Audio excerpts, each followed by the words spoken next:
Tengo el honor de presentar a la Magíster Verónica Dentone en la segunda edición de CASE.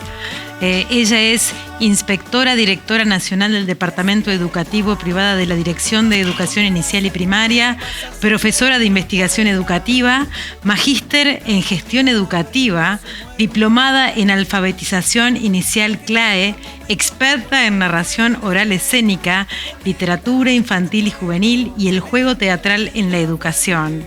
Fundadora y cofundadora del Centro Itinerante Comunicarte, coautora de los libros Luces y Sombras, Padres e Hijos a la Escuela. Verónica nos hablará de un modelo superador e inspirador.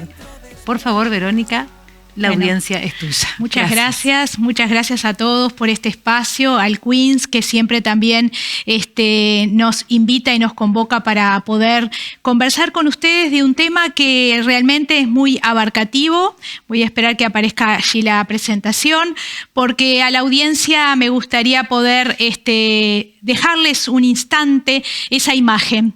Una imagen que cada uno de nosotros podemos tener en ese todo dependiendo de nuestras propias biografías, de nuestros propios conocimientos previos. Decir que esa imagen es la imagen del Quijote y representa, de acuerdo de cada uno de nosotros, lo que podamos leer ahí, parte de lo que somos y de nuestra historia. Pero si nosotros empezamos a detenernos en la imagen, vamos a ver que esa imagen está constituida por una cantidad de otras imágenes que la construyen. Entonces, en esto queremos decirles, hablar de educación, hablar de modelos, hablar de aprendizaje socioemocional, de la flexibilidad y el cambio es un proceso complejo. Y por eso tiene muchas miradas, tiene muchas conceptualizaciones, tiene muchas formas de ponernos los lentes para ver. Pero ¿qué es lo que tiene en común esa imagen? Y si ustedes luego la ven en este juego de figura y fondo, que todos miran hacia un mismo lado. Y eso es lo que queremos decir, que cuando queremos hablar en este corto espacio de algunos aspectos de este modelo que hemos ido pensando desde la docencia a partir de marzo del 2020, pero que ya veníamos pensando que algo tenía que cambiar en la educación porque estábamos en crisis, porque las organizaciones y la sociedad estaban en crisis, porque las organizaciones del siglo XX ya no respondían a las necesidades, a las trayectorias ni a las problemáticas a las que se enfrentaban las infancias, los adolescentes, los jóvenes y los adultos. Y por eso me gusta trascender la palabra híbrido, porque creo que híbrido es algo que no tiene identidad. También quiero trascender la palabra bimodal, porque no creo que estoy en un lado o en otro. Y también quiero trascender la palabra a distancia, porque la educación y el aprendizaje, como nos dice Alicia Fernández, se construye con un otro, se construye en clave de vínculo y el vínculo es anterior a construir relaciones. Por eso es que quiero tomar el permiso de construir este modelo entre todos porque se va a construir a lo largo de este tiempo y no podemos hablar de un modelo si no es superador de aspectos que venían sucediendo, inspirador para otros porque no podemos trabajar solos, tenemos que trabajar con otros. No podemos hablar de siglo XXI como hablábamos en el siglo XX, porque es tan la movilidad, el cambio y el dinamismo que tiene este tiempo que podemos hablar de la escuela en clave de época. Y estamos en esta época, en este presente, que venimos transcurriendo 2 años de una educación atravesada por una pandemia, pero un mundo atravesado por una pandemia, familias, mundo del trabajo, relaciones organizacionales, paradigmas políticos, paradigmas de organización, y eso también atraviesa la escuela. Y entonces nosotros acá, en este cambio que siempre digo que lo que nos dejó la pandemia fue podernos ver cuál era el capital social y humano que tenía cada institución para poder trascender ese detenimiento al que nos expusieron y poder seguir cumpliendo nuestro mandato para el cual existimos, que es el de educar. Y ahí tenemos que pensar qué cosas tienen que cambiar y qué cosas tienen que permanecer. Y ahí en eso de las permanencias quisiera detenerme un instante porque aquí tengo un tiempo restringido en el aspecto tiempo. Y ahí la institución escuela tiene que hacer una contracultura, porque estamos viviendo la cultura de lo inmediato, la cultura del ya. Y la escuela necesita el tiempo para el encuentro, el tiempo para demorarse, el tiempo para pensarse, el tiempo para conocerse, reconocerse y reconocer al otro. Sin tiempo no hay manera de construir vínculo, no hay manera de construir relaciones, no hay manera de construir ese escenario sano, saludable, que aloje y que construya hospitalidad. Y entonces creo que hay cuestiones que la escuela tiene que pensarse de hacer una contracultura que no todo es ya, no todo es inmediato. Y para eso hay que repensar, repensarse y resignificarse. Pero también, ¿desde dónde nos posicionamos? Podemos pararnos desde lo que hay y lo que nos hace falta. Y ahí también es un posicionamiento de la mirada, esa mirada que muchas veces suele traer un juicio, suele traer un estigma, suele traer un diagnóstico apresurado. Entonces, ¿vamos a mirar desde lo que hay o vamos a mirar desde la posibilidad de lo que puede haber? Y allí todos quienes integran ese modelo son parte. Porque a mí me gusta ver que no solo vamos a trabajar solos, ni tampoco vamos a trabajar siempre en red. En algunos momentos vamos a necesitar trabajar en soledad porque tengo que trabajar conmigo mismo, con mi interior. Y esto lo digo a partir del líder, los equipos de gestión, los docentes que están resignificando su rol, nuestros niños y las familias y nuestros jóvenes. Pero también hay espacios para trabajar con otros en red. Entonces tengo que trabajar la singularidad, pero construir lo grupal. Y después, ¿cómo hago yo para construir en este tiempo de lo escolar, en este tiempo de los escenarios virtuales y presenciales, qué son clases y qué son encuentros? Ir a clase es un mandato externo. Estar en clase es una disposición que puso otro, porque yo no estoy en clase, yo soy en clase. Tengo que sentir que pertenezco, que soy, que tengo incumbencia, implicancia en lo que están pasando. Entonces, en estos tiempos restringidos de presencialidad, que no sabemos cuánto tiempo la vamos a tener, tenemos que pensar en clave de encuentros. Y el encuentro es otra cosa. Cuando yo me encuentro, pongo el cuerpo. Cuando yo me encuentro, pongo la presencia, pongo el deseo, pongo la intención, pongo mucho más cosas que ir a clase. Y esto que circula en el discurso del mundo adulto, tenemos que reflexionarlo porque las palabras tienen peso, las palabras tienen intención. Y yo no tengo una clase de Zoom o no tengo que enchufarle la computadora a mi hijo porque tiene un Zoom. Yo tengo que acompañar a mi hijo porque tiene un encuentro con su maestra y su grupo para aprender. Y creo que es lo mismo, pero con otra perspectiva. Y eso hace a que la gestión sea la articuladora de todo el quehacer educativo. Y cuando uno habla de gestión, habla de gestación, porque el origen etimológico de la palabra gestión habla de gestación. La gestación es un proceso que sucede en el tiempo y por lo tanto no es una acción de un momento, no es cambiar la organización institucional, no es hacer un comunicado a las familias. La gestión es un proceso que se planifica, se articula, se nutre y se construye entre todos. Y por eso, para avanzar, 3 subjetividades que creo que están interpeladas y que hoy, que aparentemente estamos viviendo esta pospandemia, tenemos que mirar hacia el futuro, hacia nuestra escuela del futuro, nuestra educación del futuro. Ese nuevo lugar de la escuela, el lugar de pertenencia, ese sentido de pertenencia. Cuando estoy en mi casa y estoy asistiendo a un encuentro con mi maestra a través de la tecnología, estoy en la escuela, estoy en mi casa, estoy en el cuarto. En la medida que ese alumno se sienta autor de la propuesta y la propuesta lo conlleve a ser participante activo de esa construcción, ahí va a sentir la pertenencia y eso va con la identidad. El sentido de referencia, a qué saberes estoy refiriendo y a qué acciones y a qué contratos didácticos y pedagógicos y a qué identidades desde la afectividad yo estoy pudiendo referir cuando refiero a ese mundo de lo escolar.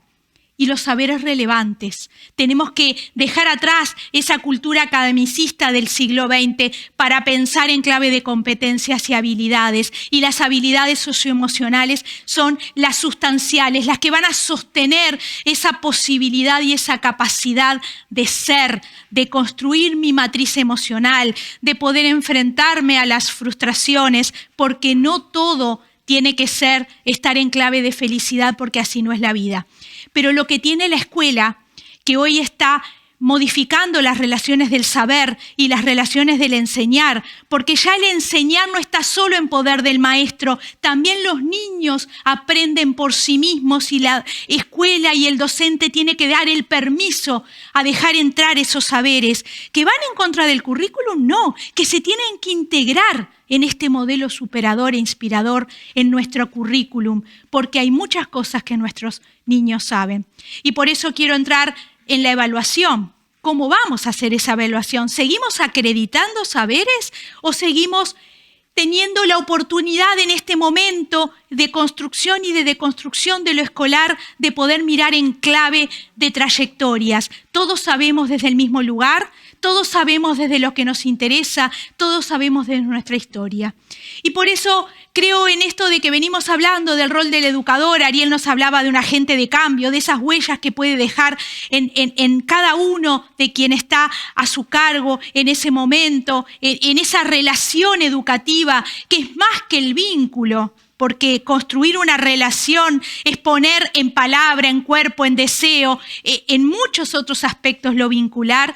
El rol docente tiene que tener una clave comunicacional y vincular que pueda leer al otro desde lo no dicho, desde el silencio.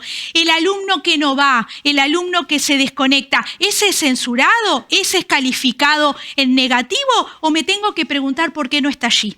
¿Por qué no pudo? ¿Por qué no supo? ¿Por qué no tuvo un adulto en disposición que lo acompañe? Entonces, el rol del docente tiene que ser un excelente comunicador, un comunicador en clave de comunicación humanizada, en clave de tener todos los conceptos de la comunicación para construir el vínculo. ¿Por qué? Porque tiene un gran impacto su hacer en la huella que deja en el otro, en ese acto de enseñar. El acto de enseñar no es un acto inocente, es un acto que nos compromete a todos y lo primero que nos compromete es al docente. Por eso no voy a leer la cita porque a ustedes les va a quedar allí, pero tomé esta cita de Harari porque lo que habla es que tenemos que crear identidades nuevas a partir de las habilidades narrativas. Desestimando lo anterior, no. Tenemos que crear nuevas identidades, pero construyendo un relato que traiga aquellas antiguas concepciones, identidades, con lo nuevo para entretejerlo. Por eso no hay que volver a la normalidad, porque no hay normalidad con el pasado, sino tenemos que mirar hacia un futuro esperanzador, un futuro donde las emociones estén en clave de conversación educativa. Las aulas, las escuelas tienen que ser desde la presencialidad esa conversación, lo dialógico, planear nuevos diseños, escenarios de codiseño donde la voz del alumno también esté, donde la voz de las familias también esté, porque necesitamos que en este nuevo contrato didáctico ya no haya más actores educativos, porque el actor hace el guión de otro, el autor es aquel que está construyendo el propio relato, la propia propuesta. Por eso a mí me gusta hablar de autores educativos y no de actores educativos. Y estos autores van a tener que trabajar en los dos escenarios y van a tener que tener propuestas integrales porque no se puede desarrollar un conocimiento en un currículum extenso porque la información y el conocimiento va más rápido de lo que puede ir el ser humano. Y además, pensar que tenemos propuestas integrales con todas las disciplinas y tenemos un nuevo lugar para darle a la familia y la tenemos que capitalizar. Tenemos que ser excelentes comunicadores con estas familias para poder también trabajar la empatía y el respeto con cada una de esas nuevas familias. Por eso no voy a entrar en liderazgos, que ya Raquel estuvo extendiéndose en ello, y qué importante es saber que el liderazgo no está atado ni al poder ni al rol que cumplo. Yo puedo cumplir diferentes roles y ser líder, y puedo tener alumnos líderes porque la tarea lo hace, porque el proyecto lo mandata, y puedo tener esos alumnos liderando ese proceso y esa instancia. ¿Y eso quita que el director tenga menos poder o que el docente pierda el poder o el control? No, sino que significa que todos tenemos algo positivo para decir. Y por eso las redes de colaboración, porque yo tengo algo, pero tal vez no tengo lo que tiene el otro. Entonces, en esas construcciones de red, todos tenemos algo para complementar, para construir y para aportar. Y desde ahí se va caminando la vida en vínculo, caminando la vida en palabras. Pero tenemos que trabajar lo flexible, lo heterogéneo, lo diverso, lo situado. Pero ese lugar del vínculo tiene que estar con la escucha, con la pregunta. Hay mucho más que dar que afirmar. Hay mucho más para preguntar que para poder nosotros decir que esto es aprender, que esto es enseñar, no es transmitir, no es administrar conocimiento. Por eso creemos que estamos en una nueva sinergia institucional. Estas rueditas se van a ir moviendo de acuerdo de cada institución, pero allí está liderazgo, oportunidades de aprendizaje y desarrollo de capacidades organizacionales. Cada institución va a hacer su proceso. Y para eso necesitamos un docente como agente de cambio. ¿Para qué? Para que pueda trabajar esas habilidades emocionales. ¿Es decir solo cómo me siento? No. ¿Quién me dijo que los sentimientos se pueden siempre poner en palabras? Yo puedo decir cómo me siento solo desde mi actitud corporal, desde mi silencio. Entonces, lo no verbal entra en las aulas y para eso necesito un docente con actitud reflexiva y crítica y para eso necesita tiempo para pensar y trabajar con otros. Necesito un docente con participación y compromiso, por eso hablo de autores educativos.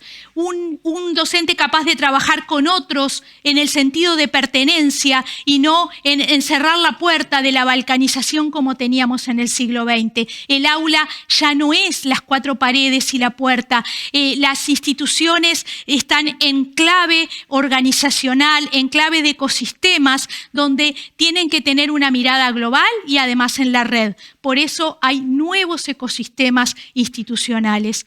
Pero además, en esa atención a la diversidad, no perder la grupalidad. Construir un grupo lleva tiempo y ahí la inclusión no puede ser la individualización de ese alumno porque está personalizado, porque es un incluido, sino que tenemos que cuidar esa identidad grupal. Por eso la diversidad, pero en clave de grupo, en clave de trayectorias educativas, en clave de múltiples miradas, pudiendo acompañar ese proceso de construcción de la vida de esa persona, porque es eso, y ahí trabajar la comunicación y la empatía.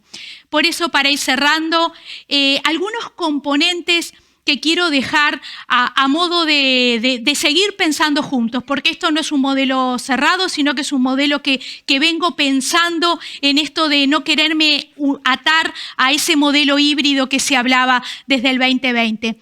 Necesitamos equipos docentes emprendedores y para poder emprender tengo que ser un profesional actualizado, un profesional comprometido, vocacional, el amor, pero además la formación no alcanza solo con amor en el aula.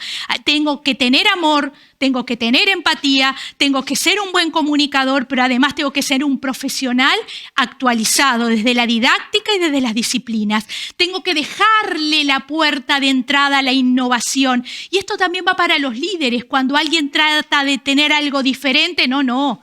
Acá todo se hace así, lo vamos a continuar haciendo de la misma manera. ¿Por qué vamos a cambiar si esto funcionaba? Porque hay que innovar.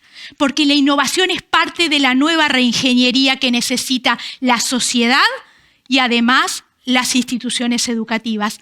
Y esto habla de cohesión social. Este compromiso no puede suceder solo en aquellas instituciones donde el capital humano y el capital económico de las familias y de los niños que van ahí y de las oportunidades lo tienen que tener todo porque tenemos que trabajar en clave de no fragmentar más nuestra sociedad. No podemos en América Latina poder seguir asistiendo a esto que decimos que hay una escuela de pobres para para pobres y una escuela de ricos para ricos. Lo tuvimos muchos años en muchas décadas del siglo XX. Tenemos que saber que eso pasó y no lo queremos como docentes. Por eso hay que trabajar la cohesión social, hay que trabajar la inclusión, hay que trabajar las nuevas realidades. Y acá detenerme en atención, diferente a intención. ¿Cuánto tiempo los docentes ponemos el foco en la atención y hasta mandamos a derivar a técnicos a los alumnos para analizar y diagnosticar déficit atencional? ¿Alguna vez esos maestros pensaron que ese déficit atencional podía estar unido al desinterés que tiene ese niño al no poder comprender o simplemente a no tener el deseo de poder estar aprendiendo eso en ese momento? Entonces, la atención nos habla de un foco, nos habla de algo al que yo debo focalizar como trabajábamos en la imagen del comienzo. La intención habla del deseo. Cuando yo le transmito la intención al otro, lo implico. Cuando yo tomo las motivaciones, los intereses, las preguntas, los decires, yo entonces ahí estoy trabajando desde esa otra intención. Entonces saber que necesito atención, pero necesito mucho más de la intención.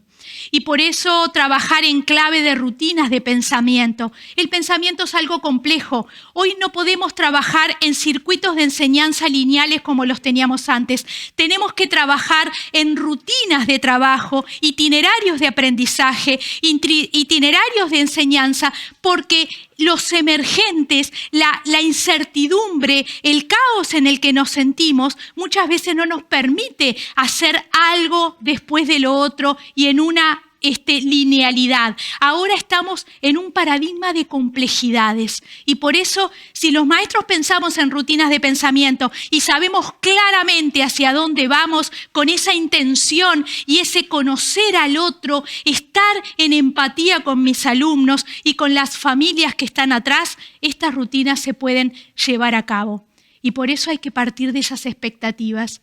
Las expectativas de los maestros y del interés de los alumnos. Ustedes saben que no importa el contexto en el que los desarrollemos, las altas expectativas que tiene un docente frente a esos alumnos hacen la calidad y los buenos resultados de los alumnos. Esto significa que yo puedo creer en el otro y no partir de que él no va a poder porque ya viene de algunas historias o biografías o contextos o su lenguaje y su léxico no es el esperado. Bueno, cuando yo lo etiqueto, lo estigmatizo y le quito la oportunidad y la posibilidad de ser.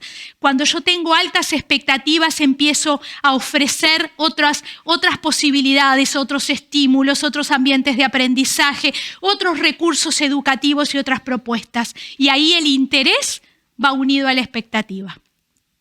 Otra de las cosas es lo de la percepción, trabajar la observación, trabajar el desarrollo de todos los sentidos.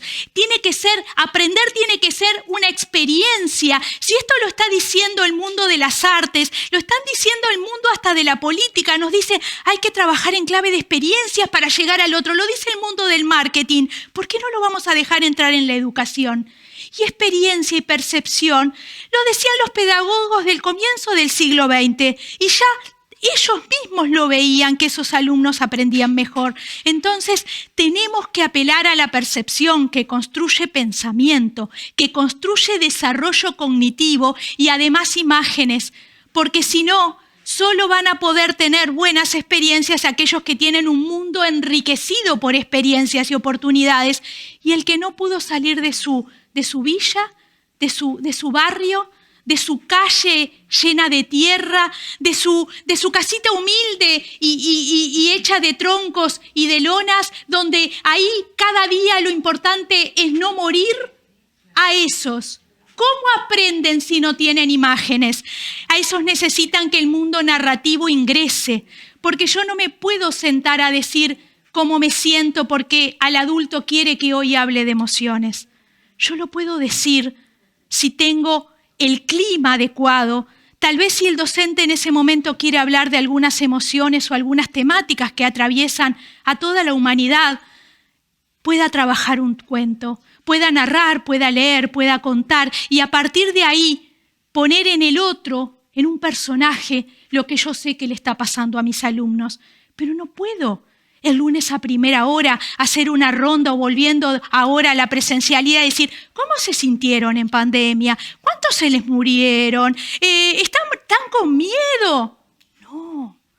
Lo discursivo no entra cuando estamos hablando de las emociones. Para yo poder poner en palabras un sentimiento, primero tengo que haber sentido esa sensación de que hay algo que me pasa por dentro y no sé qué es. Después puedo sentir esa percepción y capaz que puedo asociarla a alguna actividad o alguna acción. Pero cuando la puedo poner en palabras, ya es un proceso de sentimientos. Y eso no sucede en los niños así por automático. No somos creativos en la clase de arte por 10 minutos. Somos creativos todo el horario, no somos nunca. Entonces, trabajamos en aprendizaje socioemocional y desde la flexibilidad y el cambio siempre. Y no solo en la hora que estoy dando artes visuales o que estoy cantando una canción. Por eso apelamos en este modelo superador que hoy queríamos traer a ustedes el valor de la experiencia sustentable y sostenible, porque vamos hacia un mundo de lo sostenible. La Agenda UNESCO 2030 nos habla de un ser humano comprometido, global, con valores, pero que además sea capaz de emprender, de innovar para trabajar la sustentabilidad y la sostenibilidad. ¿Ustedes les parece? Voy a hablar del Uruguay o de Montevideo, que es de donde más puedo trabajar, que algún niño que está inserto en una villa, en un barrio donde apenas puede tener un lugar donde dormir entre 10 hermanitos, pueda saber y elegir los alimentos para ser sustentable y sostenible? No. Pero si no se lo enseñamos desde la escuela, no vamos a tener a toda esa población comprometida y la necesitamos. La necesitamos porque el cambio es entre todos y no solo en los que llegan a algunos lugares de privilegio y tienen otras oportunidades. Por eso, el valor de la experiencia sustentable y sostenible tienen que partir de los proyectos educativos, de la observación, de las preguntas investigables. Y para ir terminando, quiero decirles que la escuela no puede administrar conocimiento. La escuela tiene que transformar personas que sean capaces de ver todos los puntos de vista para saber cuál es la verdad, porque estamos en un mundo de relatos y en un mundo de tomar parte de esos relatos.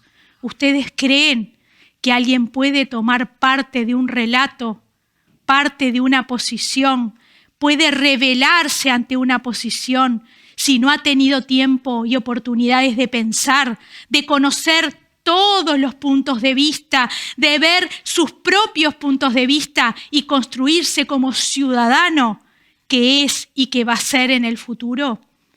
Por eso, solo para terminar, dejarles estas palabras de Chopra. Llegará el día en que te darás cuenta de que todo el universo vive dentro de ti y entonces serás mago. Como mago no vives dentro del mundo, el mundo vive dentro de ti. Por lo tanto, solo dejarles la esperanza de que se puede, pero tenemos que empezar por docentes que empiecen a mirarse, a autoconocerse, a autopercibirse para poder tener un cambio en la autopercepción y en las concepciones y en las propuestas. Equipos directivos con liderazgo, pero con capacidad de gestión. Y una comunidad y una sociedad que confíe en la escuela.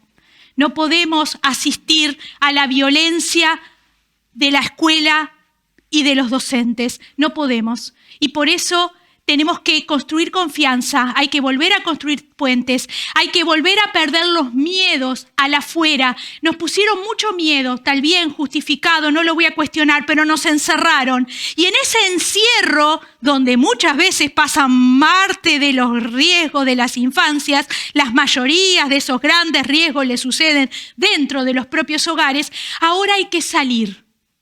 Y entonces hay que confiar.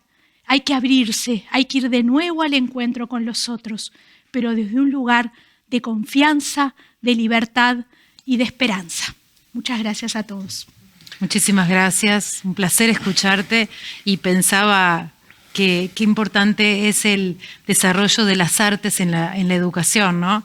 qué importante que es poder, y en los docentes también, porque también los docentes necesitan de nutrirse de herramientas para poder justamente compartir en otras inteligencias, ¿no? En la percepción, en la empatía, en el estar con el otro, en el contacto, en la mirada, algo que lo despierta lo artístico e incluso lo escénico, ¿no? Claro que sí. Y creo que el juego también. Por supuesto. El juego, porque hoy asistimos a muchos roles en lo social y no están muy claros. Y la escuela puede ponerlos todos a través del juego, poder jugar a todos esos roles y también cuidar a quienes enseñan, ¿no? Esto de comunidades de autosostén. El docente no lo puede todo y a veces no puede con todo. Entonces, bueno, también cuidarlo y saber que puede sentirse que no está pudiendo en esta época, pero con otros va a poder. Y necesita nutrirse también, ¿no?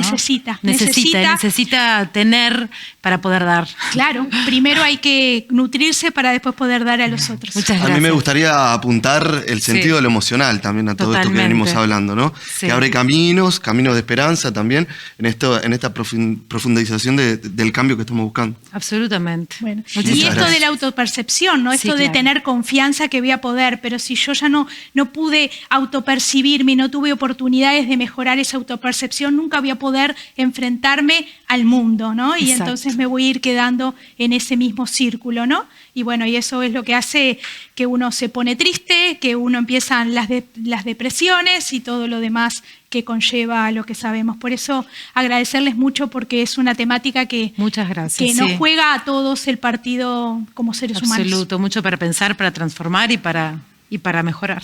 Estaría toda la tarde escuchándola. Yo también, a todos.